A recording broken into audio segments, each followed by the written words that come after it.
বলিতেছি মহান আল্লাহর নামে, যিনি পরম করুণাময় অত্যন্ত দয়ালু। আমাদের নোয়াখালী এলাকায় আমার আলু পরিমাণ পানি আপনারা দেখতে পাইতেছেন, আপনারা দেখতে পাইতেছেন আমার আলু পর্যন্ত পানি। অনেক লোক হয়েছে, অনেক লোক স্কুলে আটকা পড়েছে, তাদের জন্য শুকনা খাবার অবশ্যই পাঠাবেন।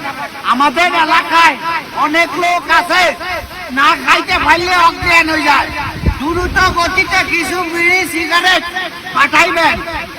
দেশের অবস্থা খুবই ভয়াবহ। এই সময় যদি বিকাশ নাম্বারের টাকা ড্রপ না করে তাইলে কিন্তু কোনোভাবে দেশের মানুষকে বাঁচানো যাইবে না। সেই ক্ষেত্রে আপনারা আমার ওয়াইফের বিকাশ অ্যাকাউন্টে টাকাটা পাঠান, কারণ আমার পুরো ব্যাংক অ্যাকাউন্ট সব জব্দ করে লয়ে গেছে সরকার। সেজন্য আমার বউয়ের অ্যাকাউন্টে পাঠান, আল্লাহ দোয়া লাগে। মানে আনু হমান এরিসান আনু হমান। আপনারা যদি বিশ্বাস না করেন প্লিজ দ্রুত গতিতে যাহারা যেটা খায় তাহাদের জন্য সেটা পাঠান। বিরিয়ানি পাঠাইয়েন না, বসি যাইব।